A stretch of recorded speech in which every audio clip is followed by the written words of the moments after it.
নমস্কাৰ টাইম 8 দৰ্শকসকললৈ মুহূৰ্তত লৈ আহিছোঁ এটা গুৰুত্বপূৰ্ণ খবৰ। হাগ্ৰামাই পাৰিষদ কিনিবলৈ 100 কোটি টকাৰ অফাৰ দিয়াৰ অভিযোগ উত্থাপন হৈছে। ইতিমধ্যে ৰঞ্জিত বসুমতাৰীয়ে এই কথা উল্লেখ কৰা পৰিলক্ষিত হৈছে।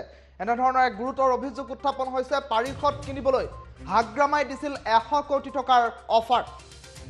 হৰ্চ ৰেটিঙৰ পূৰ্ণ চেষ্টা চলাইছিল হাগ্ৰামা মহিলাৰীয়ে। এনেধৰণৰ কিছু অভিযোগ উত্থাপন কৰিছে ৰঞ্জিত বসুমতাৰীয়ে। আৰু 4জন পাৰিষদক 400 কোটি টকা দিয়াৰ চেষ্টা চলাইছিল BPF-এ। আৰু বিস্ফোৰক অভিযোগ উত্থাপন কৰিছে UPPL-ৰ নেতা ৰঞ্জিত বসুমতাৰীয়ে। আৰু পাৰিষদ কিনা খেলখনৰ নেতৃত্ব দিছিল খুদ হাগ্ৰামাই। এনেধৰণৰ কিছু মন্তব্য প্ৰকাশ কৰিছে সংবাদ মাধ্যমৰ সন্মুখত। আৰু বহুকেইজন UPPL পাৰিষদলৈ এই অফাৰ গৈছিল বুলিও ইতিমধ্যে জনাইছে ৰঞ্জিত বসুমতাৰীয়ে। পাৰিষদ কিনিবলৈ হাগ্ৰামাই 100 কোটি টকাৰ অফাৰ দিয়া পৰিলক্ষিত হৈছিল। আৰু প্ৰতিগৰাকী পাৰিষদক 100 কোটি টকাকৈ আৰু সৰ্বমুঠ 4গৰাকী পাৰিষদক 400 কোটিৰে কিনিব বিচাৰিছিল, অৰ্থাৎ হৰ্চ ট্ৰেডিং কৰিব বিচাৰিছিল হাগ্ৰামা মহিলাৰীয়ে।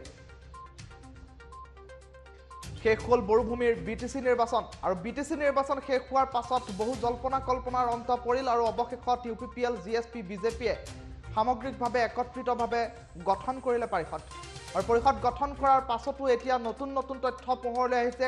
সাংবাদিকে প্ৰশ্ন উত্থাপন কৰিছিল যে কি কাৰণত নিৰ্বাচিত হোৱাৰ পাছতো আটাইকেইগৰাকী পাৰিষদক লৈ হোটেল লিলিত বাহৰ পাতি থাকিবলগীয়া হৈছিল। কি কাৰণত হোটেল লিলিৰ পৰা অৱসৰ বিনোদনৰ গইনা লৈ যাবলগীয়া হৈছিল শ্বিলঙলৈ, শ্বিলঙৰ পৰা ডাউকিলৈ, আৰু ডাউকিৰ পৰা ৰেডিশ্যন ব্লুত কিয় নিশা কটাবলগীয়া হৈছিল। এনেধৰণৰ বিভিন্ন প্ৰশ্নৰ সন্মুখীন হৈছিল ৰঞ্জিত বসুমতাৰী। UPPL-ৰ নৱনিৰ্বাচিত নেতা ৰঞ্জিত বসুমতাৰী এই প্ৰশ্নৰ সন্মুখীন হোৱাৰ পাছতে এনেধৰণৰ কিছু মন্তব্য প্ৰকাশ কৰিছে। এক বিস্ফোৰক মন্তব্য প্ৰকাশ কৰা পৰিলক্ষিত হৈছে।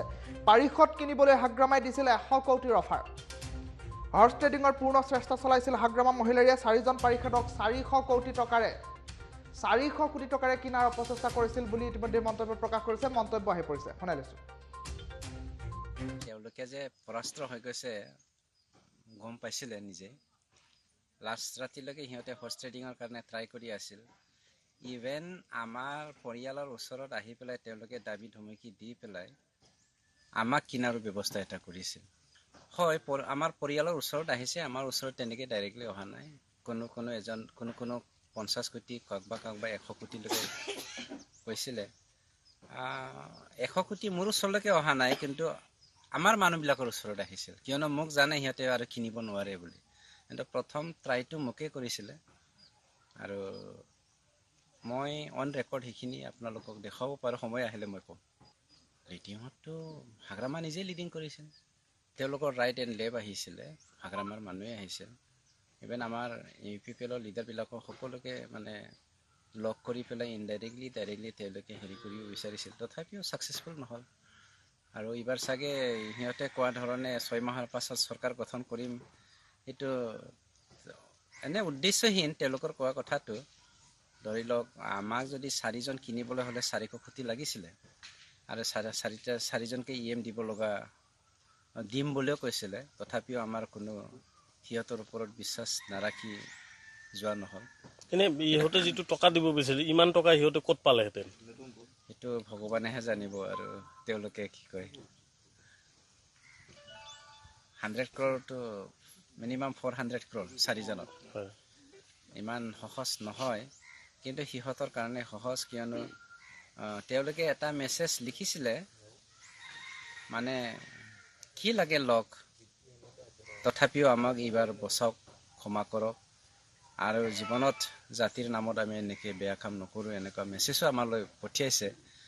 সেইবোৰ চালে মানে সিহঁতে যিমান তেওঁলোকৰ লগত আছিল সমস্ত তেওঁলোকে মানে কি কয়, তেওঁলোকৰ মাজত যিমানখিনি আছে সেইখিনি চব দি পেলাইও হয়তো চাগে সিহঁতে কামটো কৰিব বিচাৰিছিলে।